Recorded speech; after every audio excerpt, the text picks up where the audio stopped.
So next up, we have one of the best sessions and one of the best guys to speak to us.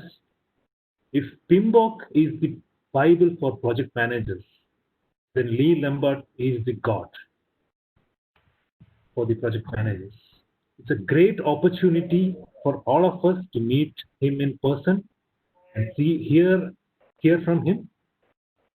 As one of the founders of Project Management Institute's PMP certification program, recognized as a PMI fellow, Mr. Lee Lambert has trained over 50,000 students in 23 countries on the value-added use of project management processes and its associated tools and techniques. And he continues to do that. And he has a webinar going on every day, even during this slowdown or during this lockdown. It's a great pleasure to have him on stage with us.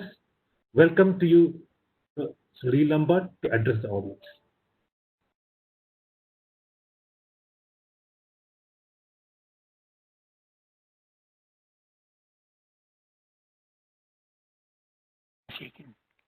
If you can put that up, I'd appreciate it.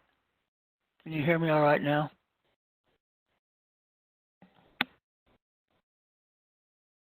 Yes, we can hear you. Okay, let me start out by saying my head is about to explode. There is so much good information being shared during these 3 days that I'm kind of intimidated to try to come up to the same quality of standards that have been presented by the earlier speakers. I had a wonderful presentation prepared on the theoretical analysis of the PERT system relative to establishing mean time estimates for projects. It was dynamite. But I'm not going to do it now. It's just, it's not the right thing. So what I'm going to do now is very different. I'm going to talk to you a little bit about you, about what you need to do to be successful, what you must do to achieve the objectives that you have for your life. In other words, I give a webinar on linking strategy to projects, and so this is going to be kind of a webinar on linking your career to project objectives. So I want to talk about that to some extent to get an idea of how you can articulate the growth of you personally in the business of project management by doing some of the things that I've done. No, I'm not going to ask you to copy me. That would be a big mistake, because in 54 years in this business of project management, I've made a couple of them, I assure you. But what I wanted to talk about was a couple of books. I'm going to give you some references. I want you to make sure that you get these books and read them. Some of them you've probably read. They're not new books.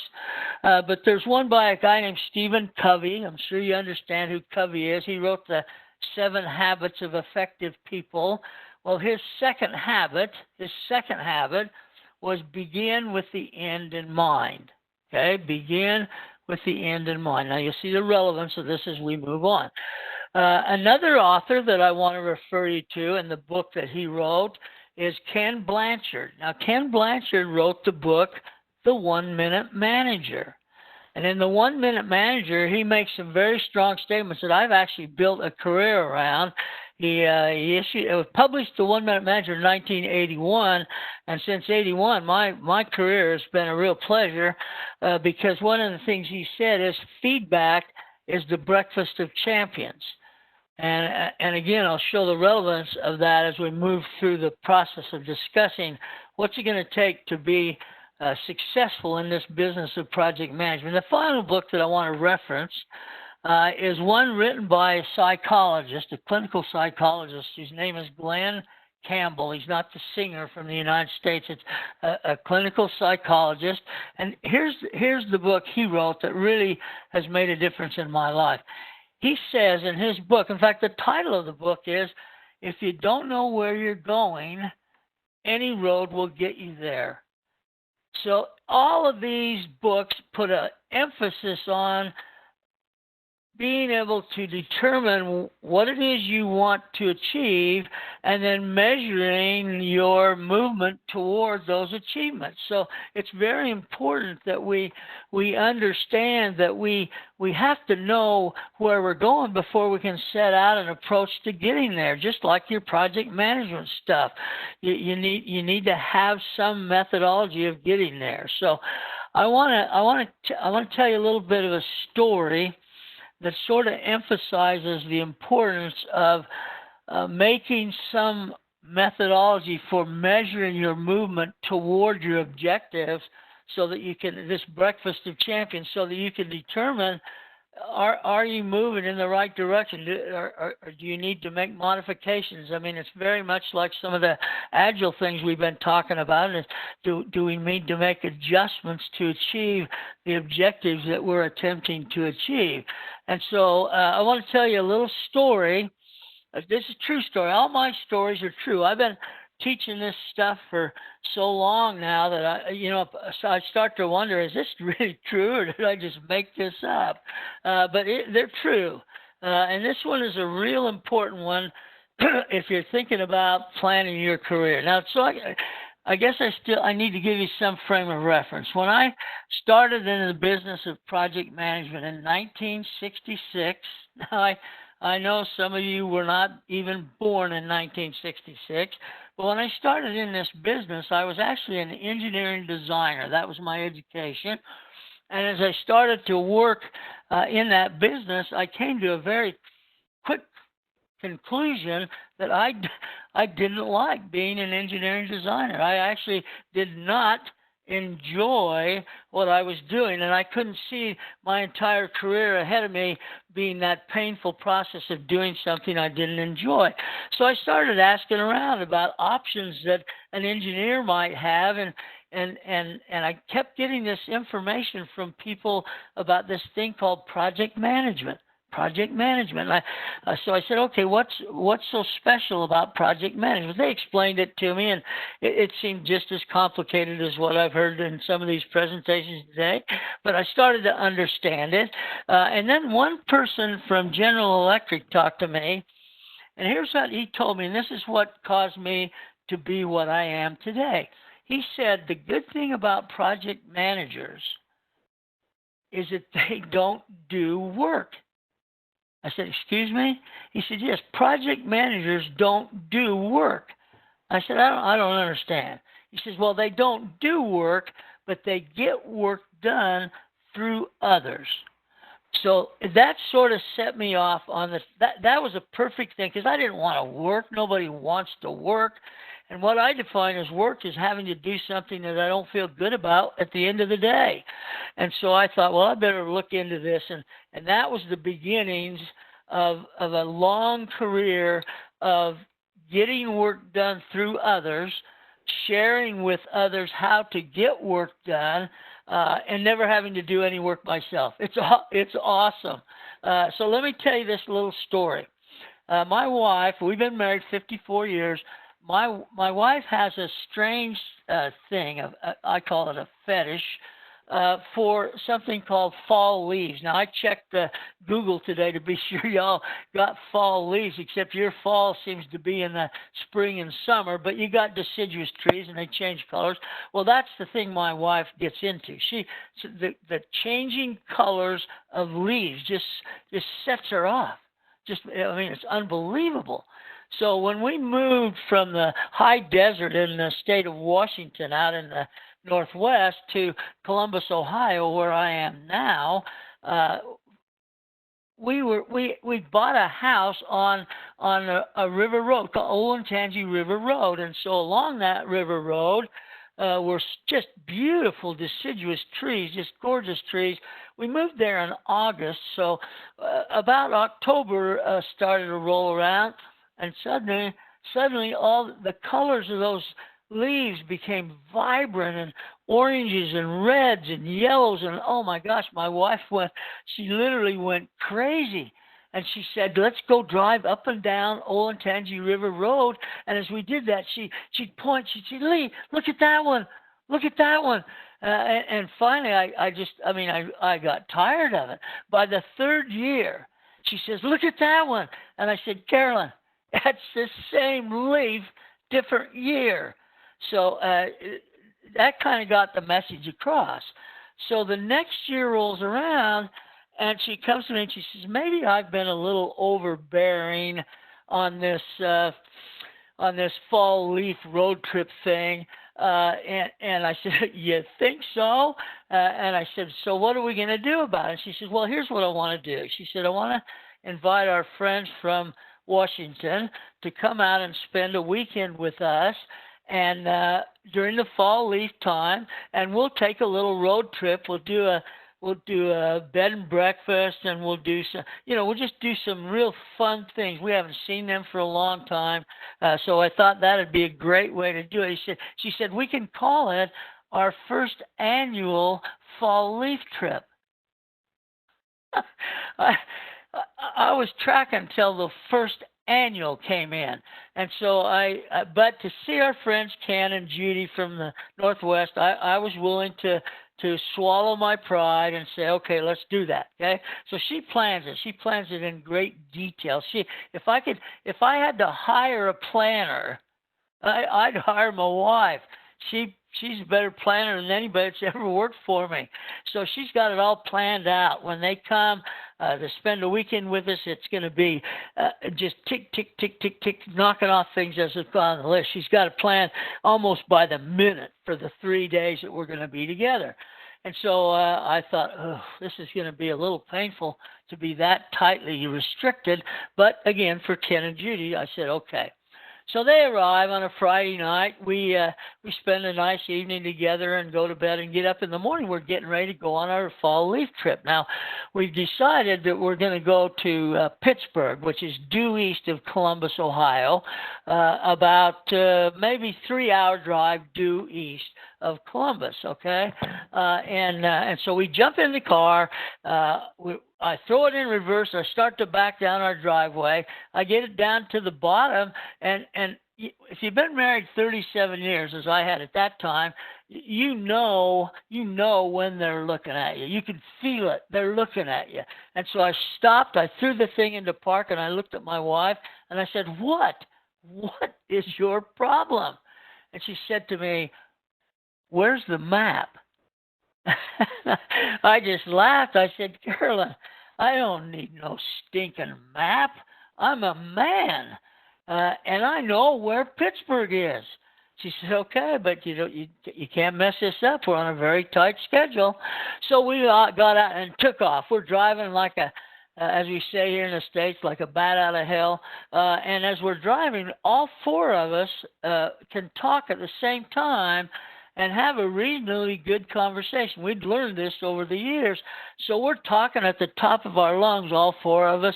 And suddenly my friend Ken, who used to be the controller out for Kaiser Aluminum, he reached up and got over my shoulder, and he says, Lee, as he whispered. And I guess, why is he whispering when we've been yelling? I said, yeah, Ken, what's up? He said, listen, I just wanted to ask you, he said, is Cleveland on the way to Pittsburgh? And I laughed because he wasn't from there. He didn't understand. I said, no, Ken, Cleveland is due north, about 3 hours due north of Columbus, and Pittsburgh is about 3 hours due east of Columbus. So we won't be seeing Cleveland on this trip. I said, why? Did you want to? And he said, well, I think I'm gonna. I said, what do you mean? He said, I just saw a road sign back there that said Cleveland, 10 miles. Oh, my goodness, what am I going to do now? What am I going to do now? So I'm a project manager, so I quick thought, who can I blame? There must be someone I can blame. And so I decided I'm going to blame the Ohio Road Commission. They could have put a little sign right outside of Columbus as I started to go north that said Cleveland, 100 miles. Well, I would have known that's the wrong direction. I could have adjusted as they do in Agile. I could have made a quick modification, and I could end up going to Pittsburgh. Nobody would have known the difference. But no. Where did they put the sign? Where did they put the indicator? 10 miles from Cleveland. It's too late now. Here's what I want to tell you about that story. Don't let this happen to you. The reason we do plans is not so we know how long things are going to take. We do plans so that we can measure progress and adjust them accordingly. So here's the thing. I decided I wanted my career to be project management based. I love project management. I dearly love it, but I didn't want to not work in the context that we often think of it. So I started to get involved with the Project Management Institute. I joined the Institute in 1978. So I've been in there 42 years. And I started to look for ways that I could have an impact on others. Okay, just like you guys are doing this program for the kids. Look for ways you can have an impact on others. It's not just always about you. Look for ways that you can have an impact on others. So I started to look around, and it came to my attention that there really wasn't a lot of stability in the way we do things. Now, we had a sort of the starting of a PMBOK as you know it today, but we didn't really have any firm guidance. So worked on that, contributed to the work that Bill Duncan did on the PMBOK, and helped put some standards together. Now, the reason we wanted standards was so that everybody would understand the fundamentals of how to do project management. We didn't tell them how to do it. We said, this is what project management looks like. In fact, I make a point regularly that project management is not brain surgery. It's just not that complicated. If you take things a little at a time, it's just not that complicated. So the complexity of today's systems, the continuous rollout of new tools and new techniques sometimes just add more confusion to the process. Find what works for you and use it. So we started to work on that, and in 1981, my company, I was director of staff and organizational development because I'm a big people guy. So I'd learned how to incorporate project management and people management so effectively that I'd gotten a vice president position at the age of 37 for the largest contract research organization in the world. So the PMI came to me and said, would you be willing to represent the consultants' environment in terms of preparing the necessary documentation to establish a professional certification process? Well, as project people, you have to watch for opportunities. You should be watching your organization constantly for opportunities, things that you feel like you'd like to do, that you think you could do well. Look for those opportunities and then make that move. That's how I built my career. So, and by the way, there's nothing magic about me. I'm not smart. In fact, I took those quiz questions that you guys been doing today. I don't think I got a single one right. So you don't have to be smart, I guess, to be a project manager. And so they came and asked, would you be willing to? Well, I had to go to my organization and convince them it was worth the time and money for me to volunteer to do that work. So we did that. We started in 1981. Finished in 1984, and the next thing you know, we've got a professional credential. We just call it certification then, a professional credential that people could aspire to set them apart a little bit from other project managers. Some people love to do work, by the way, so if you're one of those, keep doing it. But we wanted to be able to separate the capabilities of a senior and or credentialed project manager from someone who's just beginning to work their way through the process. So we rolled that out in Philadelphia in 1984. We had 55 people take the exam. We had 39 people pass the exam, And the rest is kind of history. Think about it. Right now, as I'm speaking to you right now, we have over 1.1 million people who have a PMP. Okay. Now, the sad news is all of those people aren't necessarily really good project managers. A lot of them had fallen into the trap of boot camps where they can go and cram and jam and pass the exam and get the PMP without having the long time experience of actually implementing and utilizing project management to get things done.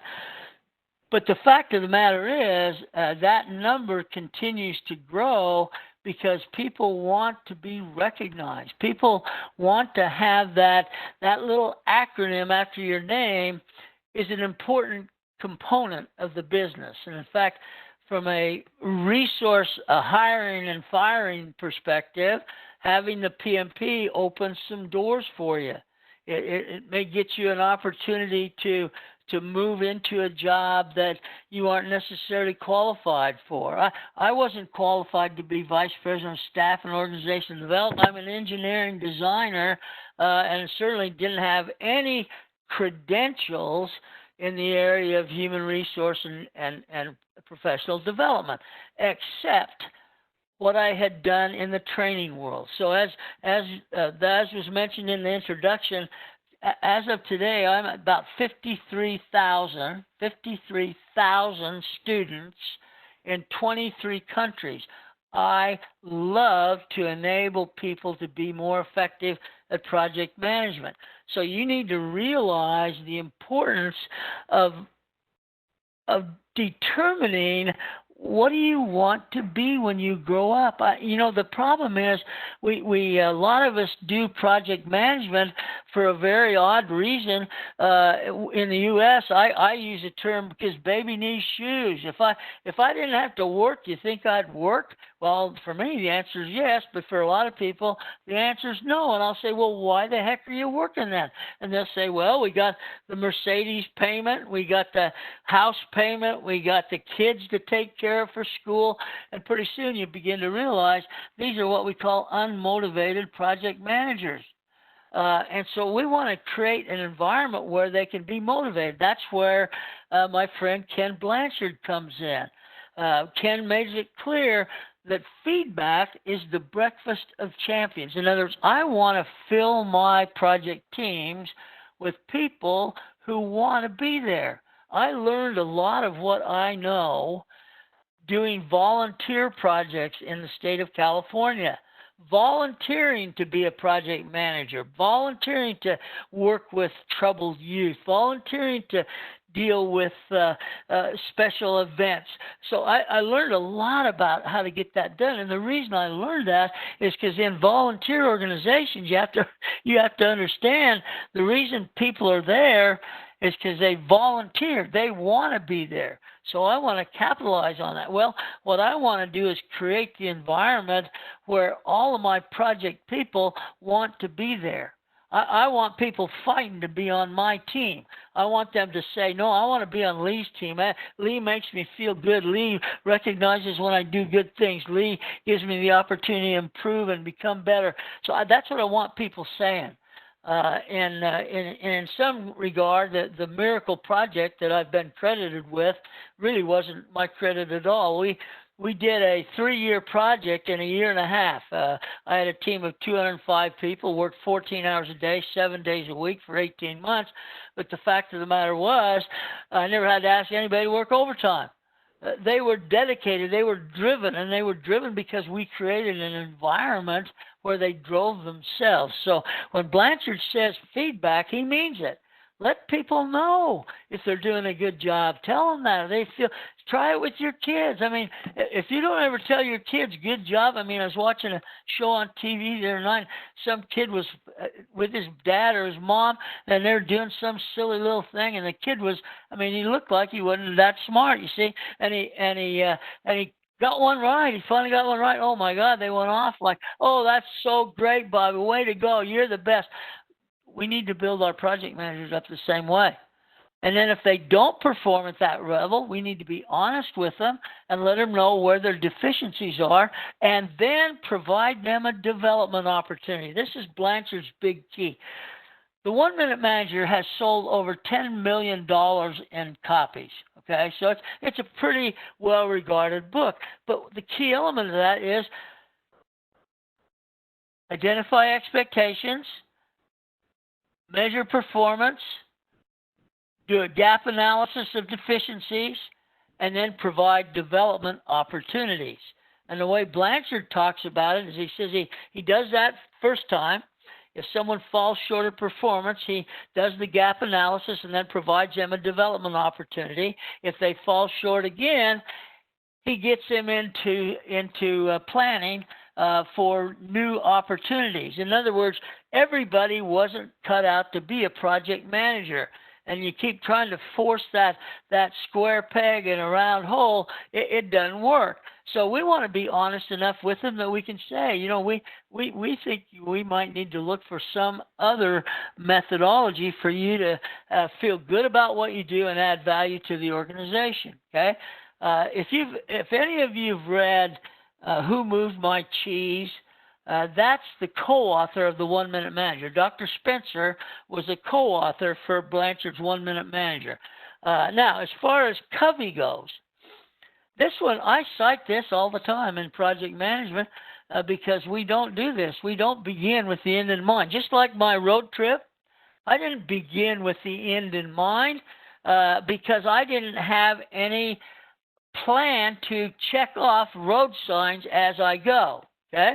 I didn't have any plan to do that because what I wanted to do, I should have been doing is confirming that I'm going in the right direction. I should have been looking for indicators that I'm going to Cleveland and not going to Pittsburgh. But instead, I just moved along like I knew where I was going, and the next thing you know, I'm 2.5 hours off schedule. So we want to take a look at how these issues all fit together. And the job that the project manager has is to execute. But it's not to execute physically. It's to execute mentally by identifying team members, by identifying what their requirements are, by enabling them and empowering them to get the job done, and in that way, be able to deliver more for less. I mean, when I talk about 14 hours a day, 7 days a week for 18 months, that's nobody believes it. I have people say, "Come on, what's the real story?" Well, here's the thing.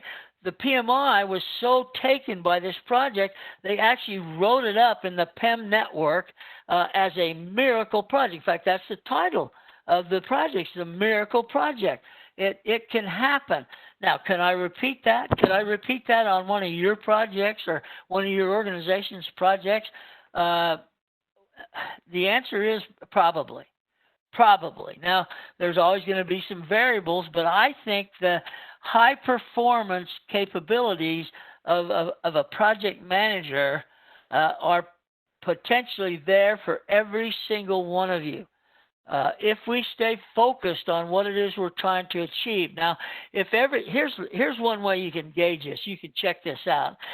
When you go home at night, if you yell at the kids and kick them and, well, not kick them, that's a little bit ridiculous, but if you yell at the kids and it seems like everything's real tense, that might be an indicator that you're not having that much fun at work.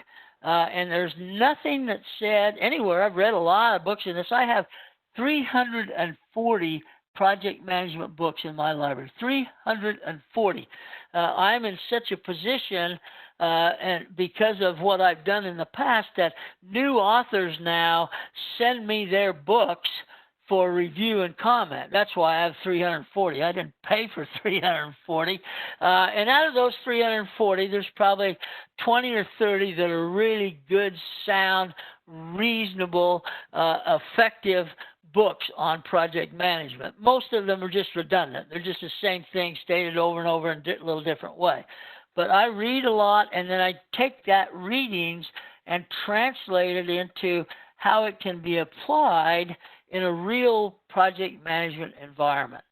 Now, kind of getting towards closing, is this, when this pandemic hit, I was upset. I had some really, really exciting travel planned. I was going to be teaching some classes in some wonderful locations. And of course, the pandemic hit, everything got frozen. We're all on lockdown. I haven't been out of my basement for 2 months. I'm sitting down here, and within the first day, I started to think, well, what can I do from a project management perspective to still feel good about what I'm doing and continue to add some value to the profession?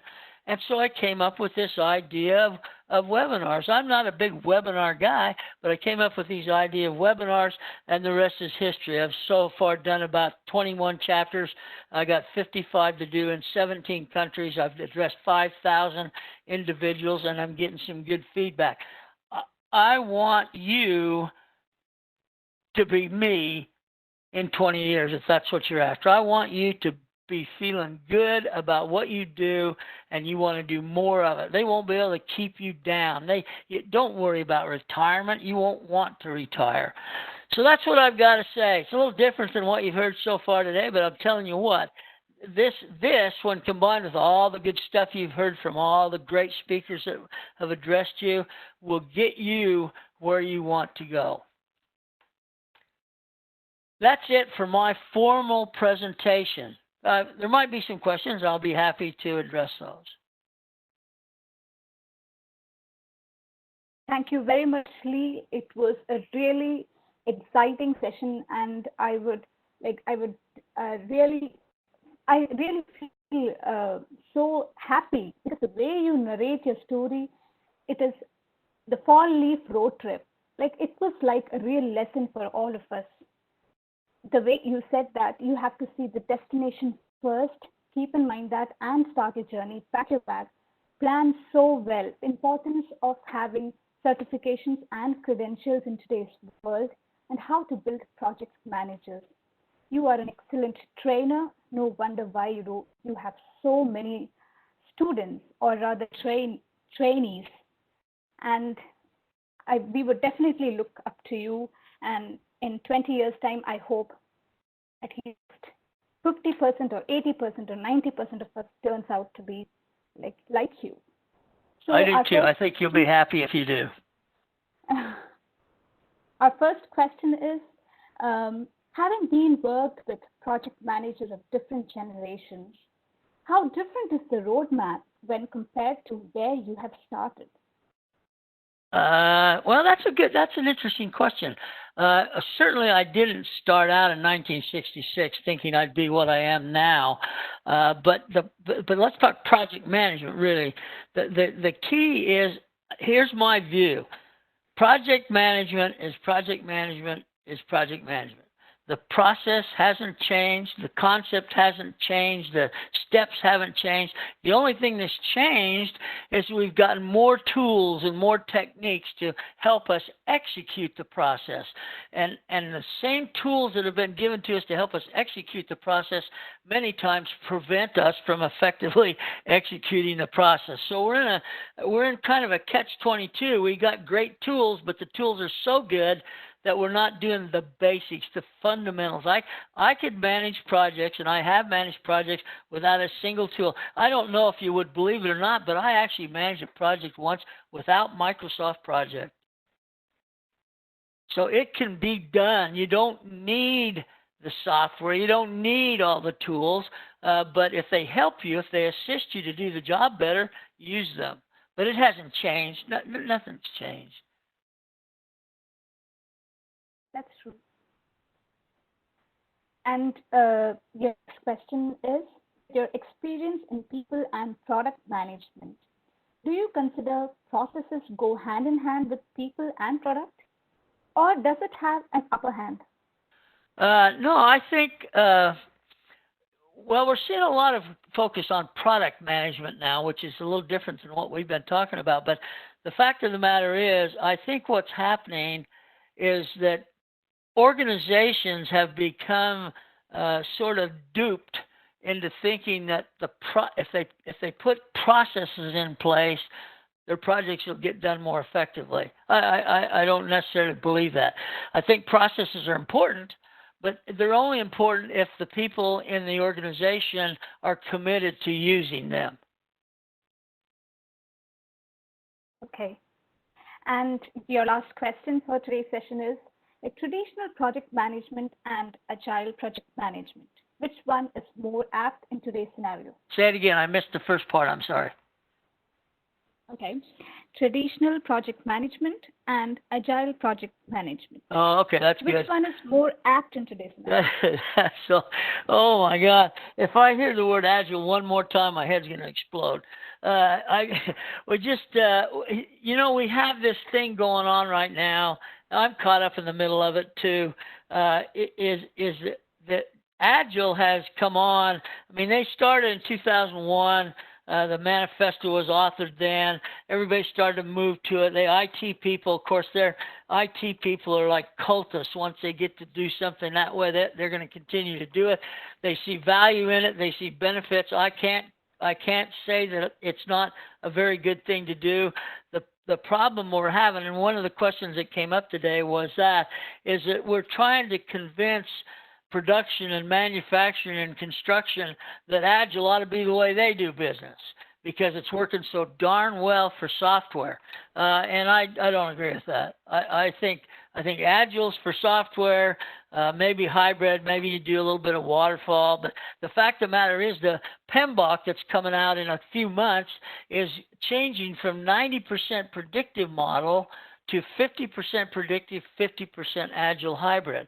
So it's been recognized by PMI. Agile ain't going away. They acquired Discipline Agile, and it's been a big benefit. People are taking advantage of it. So I wouldn't say there's one better. I think the key is what kind of project are you doing? Exactly. That was a question which was very well answered, and thank you very much, Lee. We will be presenting you with a Sankalp Taru sapling. Please accept this tree as a mark of our appreciation, and we are very much glad to have you in our session today. We have also contributed to children's education through the UDAN program, Lee. You have extended a hand for them, and thank you for your support. Thank you very much. I got to tell you, I'll be honest with you, that's the first tree I ever got for a presentation. But the good news is someday, if you really mark where you plant those trees, someday I might get to see how it's doing. Definitely, yes. So thank you very much, Lee, and I hope you will continue to be in our sessions and continue to support us throughout. My pleasure. Thanks again. Good luck on the rest of the program.